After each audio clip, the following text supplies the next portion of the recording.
Just where the supreme horror lay, I could not for my life tell, yet there swept over me such a swamping wave of sickness and repulsion, such a freezing, petrifying sense of utter alienage and abnormality, that my grasp of the wheel grew feeble and uncertain. The figure beside me seemed less like a lifelong friend than like some monstrous intrusion from outer space, some damnable, utterly accursed focus of unknown and malign cosmic forces. I had faltered only a moment, but before another moment was over, my companion had seized the wheel and forced me to change places with him. The dusk was now very thick, and the lights of Portland far behind, so I could not see much of his face. The blaze of his eyes, though, was phenomenal, and I knew that he must now be in that queerly energized state, so unlike his usual self, which so many people had noticed. It seemed odd and incredible that listless Edward Derby, who could never assert himself, and who had never learned to drive, should be ordering me about and taking the wheel of my own car. Yet that was precisely what had happened.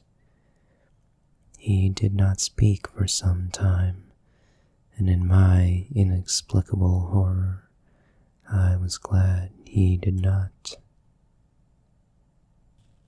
In the lights of Bidford and Saco, I saw his firmly set mouth, and shivered at the blaze of his eyes.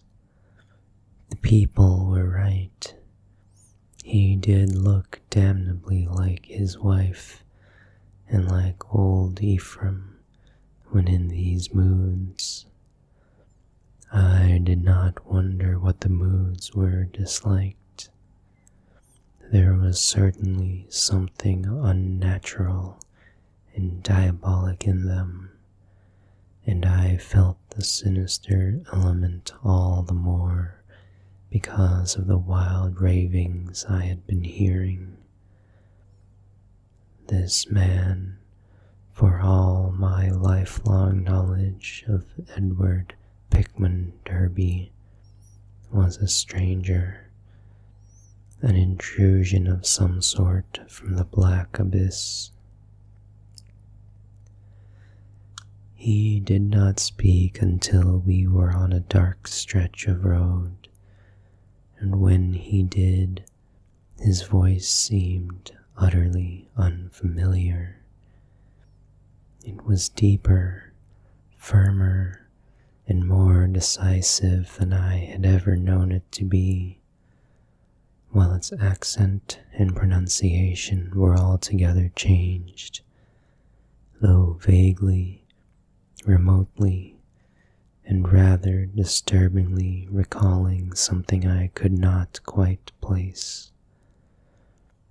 There was, I thought, a trace of very profound and very genuine irony in the timbre, not the flashy, meaninglessly jaunty pseudo-irony of the callow sophisticate, which Derby had habitually affected, but something grim, basic, pervasive, and potentially evil. I marveled at the self-possession so soon following the spell of panic-struck muttering. I hope you'll forget my attack back there, Upton, he was saying. You know what my nerves are, and I guess you can excuse such things. I am enormously grateful, of course, for this lift home. And you must forget, too, any crazy things I may have been saying about my wife, and about things in general. That's what comes from overstudy in a field like mine. My philosophy is full of bizarre concepts, and when the mind gets worn out, it cooks up all sorts of imaginary, concrete applications. I shall take a rest from now on. You probably won't see me for some time, and you needn't blame Asenath for it. This trip was a bit queer, but it's really very simple. There are certain Indian relics in the North Woods, standing stones and all that, which mean a good deal in folklore, and Asenath and I are following that stuff up. It was a hard search, so I seem to have gone off my head. I must send somebody for the car when I get home. A month's relaxation will put me back on my feet. I do not recall just what my own part of the conversation was, for the baffling alienage of my seatmate filled all my consciousness. With every moment, my feeling of elusive, cosmic horror increased, till at length I was in a virtual delirium of longing for the end of the drive. Derby did not offer to relinquish the wheel, and I was glad of the speed with which Portsmouth and Newburyport flashed by. At the junction where the main highway runs inland and avoids Innsmouth, I was half afraid my driver would take the bleak shore road that goes through that damnable place. He did not, however, but darted rapidly past Rowley and Ipswich toward our destination. We reached Arkham before midnight, and found the lights still on at the old Crown and Shield house. Derby left the car with a hasty repetition of his thanks, and I drove home alone with a curious feeling of relief. It had been a terrible drive, all the more terrible because I could not tell why, and I did not regret Derby's forecast of long absence from my company. Chapter 5. The next 2 months were full of rumors. People spoke of seeing Derby more and more in his new, energized state, and Asenath was scarcely ever into her few callers. I had only one visit from Edward, when he called briefly in Asenath's car, duly reclaimed from wherever he had left it in Maine, to get some books he had lent me. He was in his new state, and paused only long enough for some evasively polite remarks. It was plain that he had nothing to discuss with me when in this condition, and I noticed that he did not even trouble to give the old 3 and 2 signal when ringing the doorbell. As on that evening in the car, I felt a faint, infinitely deep horror which I could not explain, so that his swift departure was a prodigious relief. In mid-September, Derby was away for a week, and some of the decadent college set talked knowingly of the matter, hinting at a meeting with a notorious cult leader, lately expelled from England, who had established headquarters in New York. For my part, I could not get that strange ride of Maine out of my head. The transformation I had witnessed had affected me profoundly, and I caught myself again and again trying to account for the thing, and for the extreme horror it had inspired in me. But the oddest rumors were those about the sobbing in the old Crown and Shield house. The voice seemed to be a woman's, and some of the younger people thought it sounded like Asenath's. It was heard only at rare intervals, and would sometimes be choked off as if by force. There was talk of an investigation, but this was dispelled one day when Asenath appeared in the streets and chatted in a sprightly way with a large number of acquaintances, apologizing for her recent absences and speaking incidentally about the nervous breakdown and hysteria of a guest from Boston. The guest was never seen, but Asenath's appearance left nothing to be said. And then someone complicated matters by whispering that the sobs had once or twice been in a man's voice. One evening in mid-October, I heard the familiar 2 and 3 ring at my front door.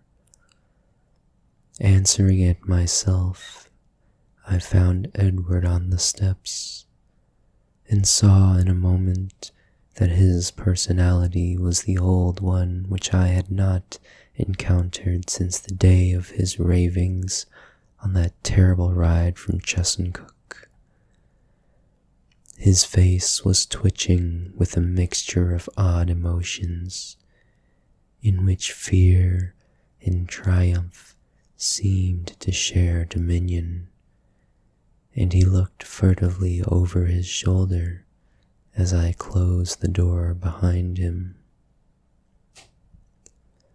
Following me clumsily to the study, he asked for some whiskey to steady his nerves. I forbore to question him, but waited till he felt like beginning whatever he wanted to say. At length, he ventured some information in a choking voice. Asenath has gone, Dan. We had a long talk last night while the servants were out, and I made her promise to stop preying on me. Of course, I had certain occult defenses I never told you about. She had to give in, but got frightfully angry. Just packed up and started for New York. Walked right out to catch the 8:20 in to Boston. I suppose people will talk, but I can't help that. You needn't mention that there was any trouble. Just say she's gone on a long research trip. She's probably going to stay with one of her horrible groups of devotees. I hope she'll go west and get a divorce. Anyhow, I've made her promise to keep away and let me alone. It was horrible, Dan. She was stealing my body, crowding me out, making a prisoner of me. I laid low and pretended to let her do it, but I had to be on the watch. I could plan if I was careful, for she can't read my mind literally or in detail. All she could read of my planning was a sort of general mood of rebellion, and she always thought I was helpless. Never thought I could get the best of her. But I had a spell or two that worked. Derby looked over his shoulder and took some more whiskey. I paid off those damned servants this morning when they got back. They were ugly about it and asked questions, but they went. They're her kind, Innsmouth people, and were hand in glove with her. I hope they'll let me alone. I didn't like the way they laughed when they walked away. I must get as many of Dad's old servants again as I can. I'll move back home now. I suppose you think I'm crazy, Dan, but Arkham history ought to hint at things that back up what I've told you and what I'm going to tell you. You've seen one of those changes, too, in your car after I told you about Asenath that day coming home from Maine. That was when she got in me, drove me out of my body. The last thing of the ride I remember was when I was all worked up trying to tell you what that she-devil is. Then she got me, and in a flash I was back at the house, in the library where those damned servants had me locked up, and in that cursed fiend's body that isn't even human. You know, it was she you must have ridden home with, that preying wolf in my body. You ought to have known the difference. I shuddered as Derby paused. Surely I had known the difference, yet could I accept an explanation as insane as this? But my distracted caller was growing even wilder. I had to save myself. I had to, Dan. She'd have got me for good at Hallowmass. They hold the Sabbat up there beyond Chesuncook, and the sacrifice would have clinched things. She'd have got me for good. She'd have been I, and I'd have been she. Forever. Too late. My body'd have been hers for good. She'd have been a man and fully human, just as she wanted to be. I suppose she'd have put me out of the way, killed her own ex-body with me in it, damn her, just as she did before, just as he, or it did before. Edward's face was now atrociously distorted, and he bent it uncomfortably close to mine as his voice fell to a whisper. You must know what I hinted in the car, that she isn't Asenath at all, but really old Ephraim himself. I suspected it 1.5 years ago, but I know it now.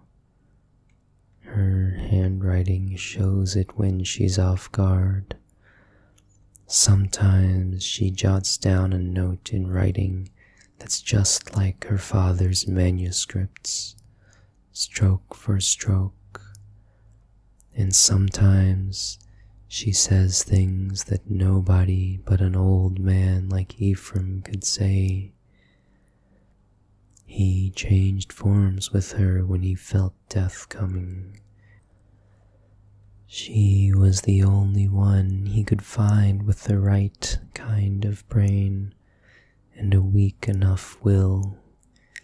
He got into her body permanently, just as she almost got mine, and then poisoned the old body he'd put her into.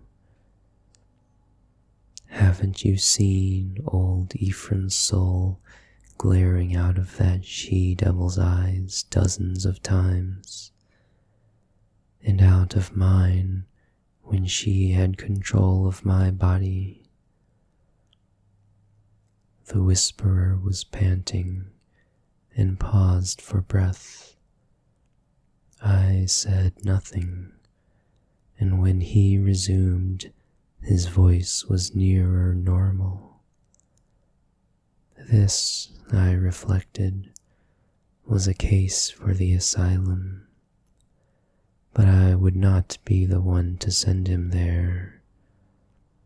Perhaps time and freedom from Asenath would do its work. I could see that he would never wish to dabble in morbid occultism again. I'll tell you more later. I must have a long rest now. I'll tell you something of the forbidden horrors she led me into, something of the age-old horrors that even now are festering in out-of-the-way corners with a few monstrous priests to keep them alive. Some people know things about the universe that nobody ought to know, and can do things that nobody ought to be able to do. I've been in it up to my neck, but that's the end. Today, I'd burn that damned Necronomicon and all the rest if I were librarian at Miskatonic. But she can't get me now. I must get out of that accursed house as soon as I can and settle down at home. You'll help me, I know, if I need help. Those devilish servants, you know. And if people should get too inquisitive about Asenath. You see, I can't give them her address. Then there are certain groups of searchers, certain cults, you know, that might misunderstand our breaking up. Some of them have damnably curious ideas and methods. I know you'll stand by me if anything happens, even if I have to tell you a lot that will shock you. I had Edward stay and sleep in one of the guest chambers that night. and in the morning he seemed calmer. We discussed certain possible arrangements for his moving back into the Derby mansion, and I hoped he would lose no time in making the change. He did not call the next evening, but I saw him frequently during the ensuing weeks. We talked as little as possible about strange and unpleasant things, but discussed the renovation of the old Derby house and the travels which Edward promised to take with my son and me the following summer. Of Asenath we said almost nothing, for I saw that the subject was a peculiarly disturbing one. Gossip, of course, was rife, but that was no novelty in connection with the strange menage at the old Crown and Shield house. One thing I did not like was what Derby's banker let fall in an over-expansive mood at the Miskatonic Club. About the checks Edward was sending regularly to a Moses and Abigail Sargent and a Eunice Babson in Innsmouth, that looked as if those evil-faced servants were extorting some kind of tribute from him. Yet he had not mentioned the matter to me. I wished that the summer and my son's Harvard vacation would come so that we could get Edward to Europe. He was not, I soon saw, mending as rapidly as I had hoped he would, for there was something a bit hysterical in his occasional exhilaration, while his moods of fright and depression were altogether too frequent. The old Derby house was ready by December, yet Edward constantly put off moving. Though he hated and seemed to fear the Crown and Shield place, he was at the same time queerly enslaved by it. He could not seem to begin dismantling things, and invented every kind of excuse to postpone action. When I pointed this out to him, he appeared unaccountably frightened. His father's old butler, who was there with other reacquired family servants, told me one day that Edward's occasional prowlings about the house, and especially down cellar, looked odd and unwholesome to him. I wondered if Asenath had been writing disturbing letters, but the butler said there was no mail which could have come from her. Chapter 6. It was about Christmas that Derby broke down one evening while calling on me. I was steering the conversation toward next summer's travels when he suddenly shrieked and leaped up from his chair with a look of shocking, uncontrollable fright, a cosmic panic and loathing such as only the nether gulfs of nightmare could bring to any sane mind. My brain, God, Dan, it's tugging from beyond, knocking, clawing, that she-devil, even now, Ephraim, Kamog, the pit of the Shoggoths, Shub-Nigurath, the goat with 1,000 young. the flame, the flame, beyond body, beyond life, in the earth, O God. I pulled him back to his chair and poured some wine down his throat as his frenzy sank to a dull apathy. He did not resist, but kept his lips moving as if talking to himself. Presently I realized that he was trying to talk to me, and bent my ear to his mouth to catch the feeble words. Again, she's trying. I might have known. Nothing can stop that force, not distance, nor magic, nor death. It comes and comes, mostly in the night. I can't leave. It's horrible. Oh God, Dan, if you only knew as I do just how horrible it is. When he had slumped down into a stupor, I propped him with pillows and let normal sleep overtake him. I did not call a doctor, for I knew what would be said of his sanity, and wished to give nature a chance if I possibly could. He waked at midnight, and I put him to bed upstairs, but he was gone by morning. He had let himself quietly out of the house, and his butler, when called on the wire, said he was at home pacing restlessly about the library. Edward went to pieces rapidly after that.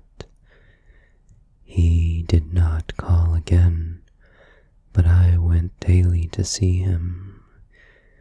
He would always be sitting in his library, staring at nothing, and having an air of abnormal listening. Sometimes he talked rationally, but always on trivial topics. Any mention of his trouble, of future plans, or of Asenath would send him into a frenzy.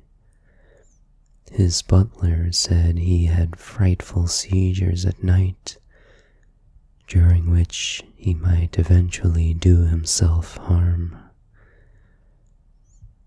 I had a long talk with his doctor, banker, and lawyer, and finally took the physician with 2 specialist colleagues to visit him.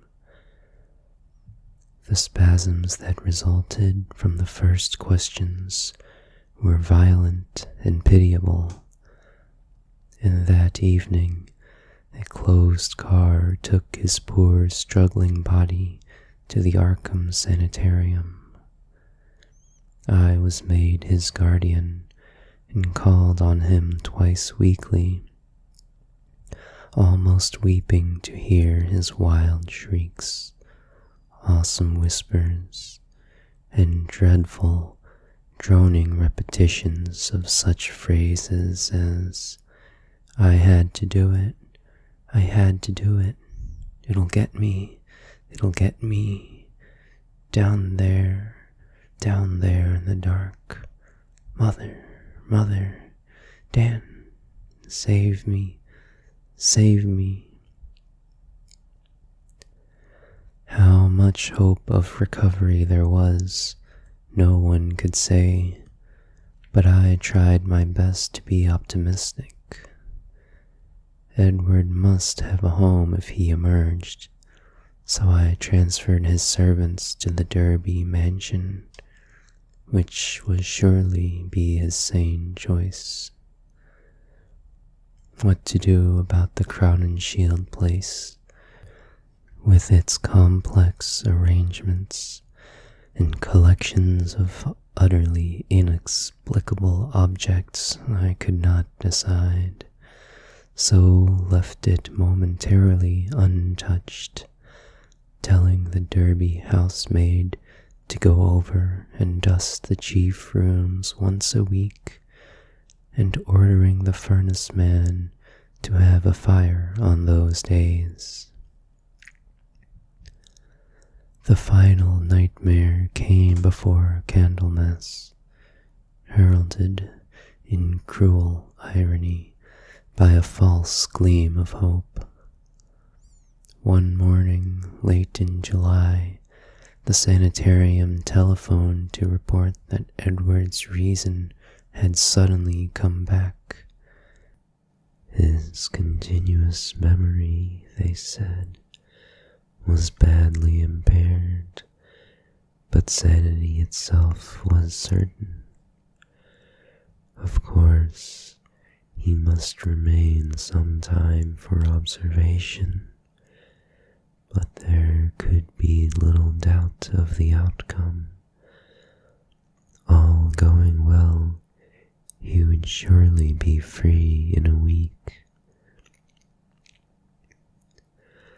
I hastened over in a flood of delight, but stood bewildered when a nurse took me to Edward's room. The patient rose to greet me, extending his hand with a polite smile, but I saw in an instant that he bore the strangely energized personality which had seemed so foreign to his own nature. The competent personality I had found so vaguely horrible, and which Edward himself had once vowed was the intruding soul of his wife. There was the same blazing vision, so like Asenath's and old Ephraim's, and the same firm mouth, and when he spoke I could sense the same grin, pervasive irony in his voice, the deep irony so redolent of potential evil. This was the person who had driven my car through the night 5 months before, a person I had not seen since that brief call when he had forgotten the old-time doorbell signal and stirred such nebulous fears in me. And now he filled me with the same dim feeling of blasphemous alienage and ineffable cosmic hideousness. He spoke affably of arrangements for release, yet there was nothing for me to do but assent, despite some remarkable gaps in his recent memories. Yet I felt that something was terribly, inexplicably wrong and abnormal. There were horrors in this thing that I could not reach. There was a sane person, but was it indeed the Edward Derby I had known? If not, who or what was it, and where was Edward? Ought it to be free or confined? Or ought it to be extirpated from the face of the earth? There was a hint of the abysmally sardonic in everything the creature said. The Asenath-like eyes lent a special and baffling mockery to certain words about the early liberty earned by an especially close confinement. I must have behaved very awkwardly and was glad to beat a retreat. All that day and the next, I racked my brain over the problem. What had happened? What sort of mind looked out through those alien eyes in Edward's face? I could think of nothing but this dimly terrible enigma, and gave up all efforts to perform my usual work. The second morning, the hospital called up to say that the recovered patient was unchanged, and by evening I was close to a nervous collapse, a state, I admit, though others will vow it colored my subsequent vision. I have nothing to say on this point, except that no madness of mine could account for all the evidence. Chapter 7.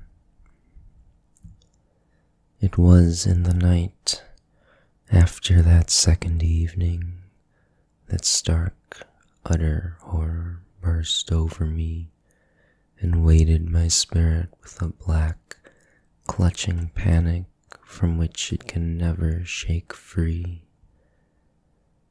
It began with a telephone call just before midnight. I was the only one up and sleepily took down the receiver in the library. No one seemed to be on the wire, and I was about to hang up and go to bed when my ear caught a very faint suspicion of sound at the other end. Was someone trying under great difficulties to talk? As I listened, I thought I heard a sort of half-liquid, bubbling noise, glub, glub, glub, which had an odd suggestion of inarticulate, unintelligible word and syllable divisions. I called, "Who is it?" But the only answer was glub, glub, glub, glub. I could only assume that the noise was mechanical, but fancying that it might be a case of a broken instrument, able to receive but not to send, I added, "I can't hear you. Better hang up and try information." Immediately, I heard the receiver go on the hook at the other end. This, I say, was just before midnight. When that call was traced afterward, it was found to come from the old Crown and Shield house, though it was fully half a week from the housemaid's day to be there.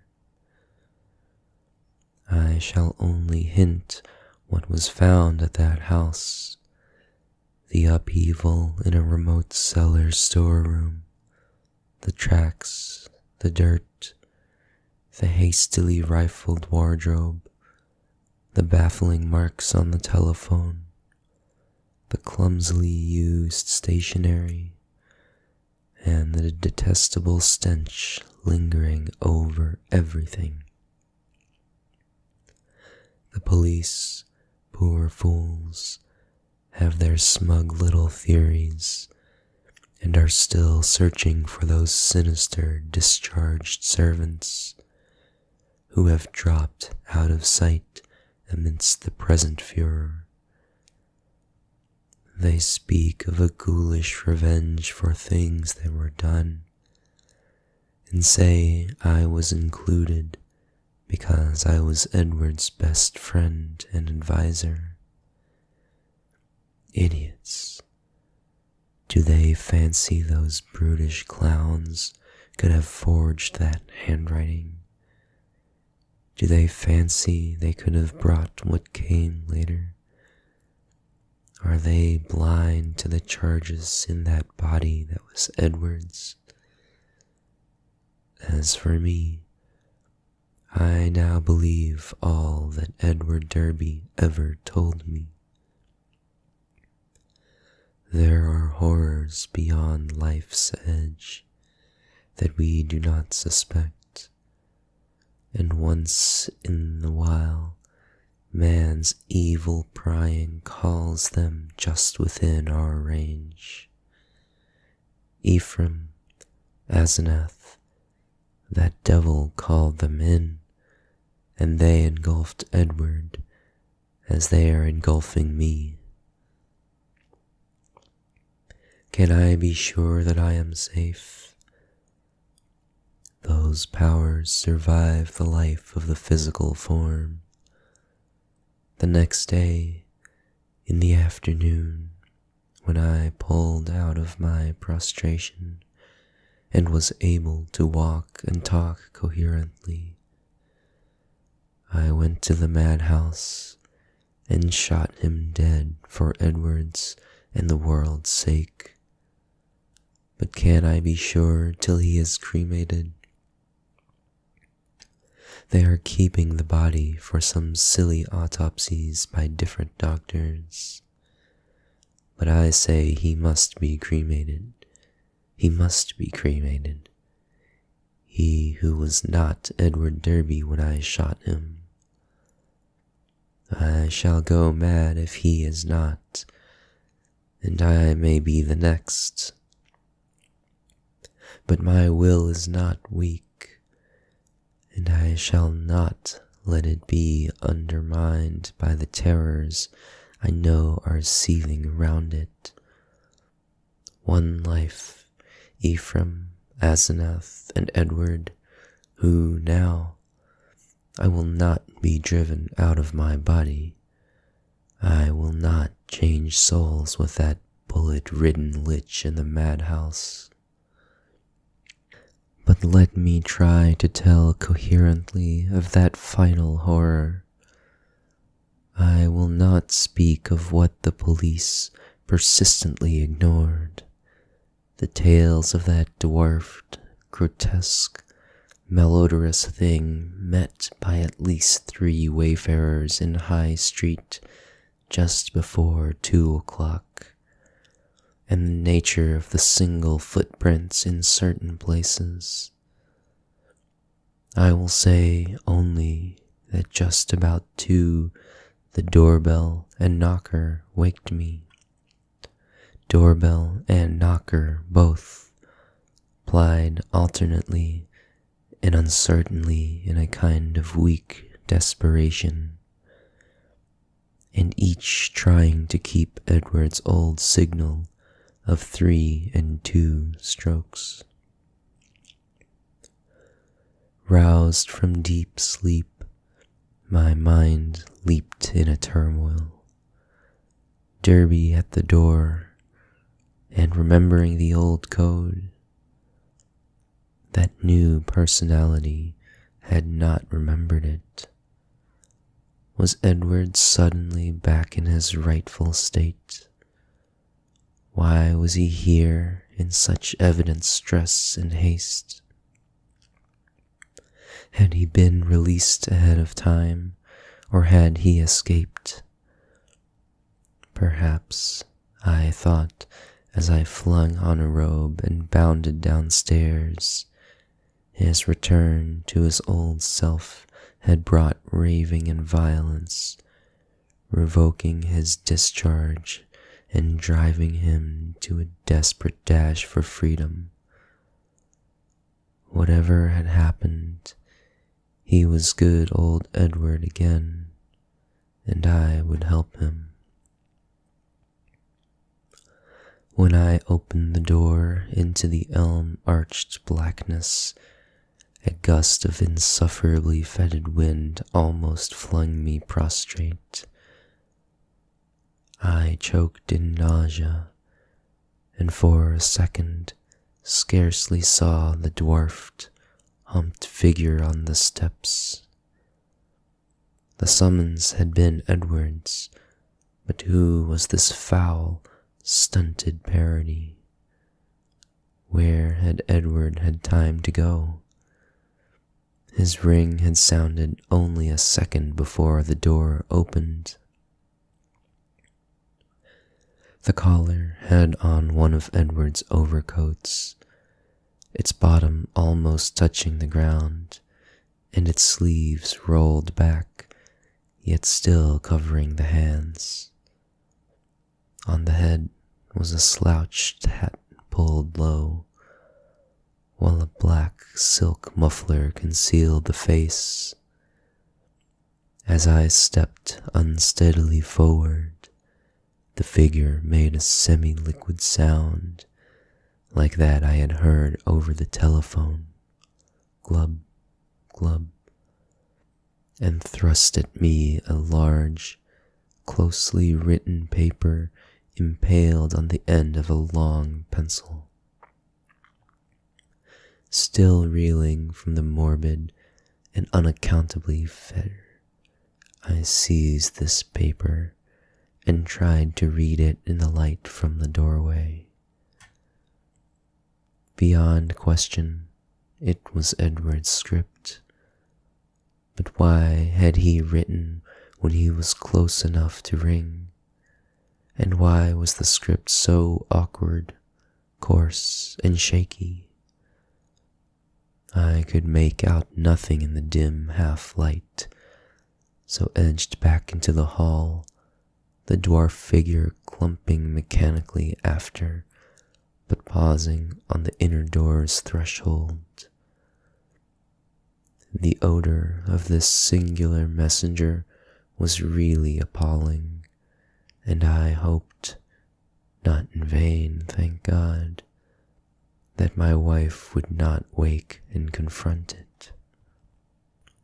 Then, as I read the paper, I felt my knees give under me and my vision go black. I was lying on the floor when I came to, that accursed sheet still clutched in my fear-rigid hand. This is what it said. Dan, go to the sanitarium and kill it. Exterminate it. It isn't Edward Derby anymore. She got me. It's Asenath, and she has been dead 3 months and a half. I lied when I said she had gone away. I killed her. I had to. It was sudden, but we were alone and I was in my right body. I saw a candlestick and smashed her head in. She would have got me for good at Hallowmass. I buried her in the farther cellar storeroom under some old boxes and cleaned up all the traces. The servants suspected next morning, but they have such secrets that they dare not tell the police. I sent them off, but God knows what they and others of the cult will do. I thought for a while I was all right, and then I felt the tugging at my brain. I knew what it was. I ought to have remembered. A soul like hers, or Ephraim's, is half detached and keeps right on after death as long as the body lasts. She was getting me, making me change bodies with her, seizing my body and putting me in that corpse of hers buried in the cellar. I knew what was coming. That's why I snapped and had to go to the asylum. Then it came. I found myself choked in the dark, in Asenath's rotting carcass down there in the cellar under the boxes where I put it. And I knew she must be in my body at the sanitarium, permanently, for it was after Hallowmass, and the sacrifice would work even without her being there, sane and ready for release as a menace to the world. I was desperate, and in spite of everything, I clawed my way out. I'm too far gone to talk. I couldn't manage to telephone, but I can still write. I'll get fixed up somehow and bring you this last word and warning. Kill that fiend if you value the peace and comfort of the world. See that it is cremated. If you don't, it will live on and on, body to body forever, and I can't tell you what it will do. Keep clear of black magic, Dan. It's the devil's business. Goodbye. You've been a great friend. Tell the police whatever they'll believe, and I'm damnably sorry to drag all this on you. I'll be at peace before long. This thing won't hold together much more. Hope you can read this and kill that thing. Kill it. Yours, Ed. It was only afterward that I read the last half of this paper, for I had fainted at the end of the third paragraph. I fainted again when I saw and smelled what cluttered up the threshold where the warm air had struck it. The messenger would not move or have consciousness any more. The butler, tougher fibered than I, did not faint at what met him in the hall in the morning. Instead, he telephoned the police.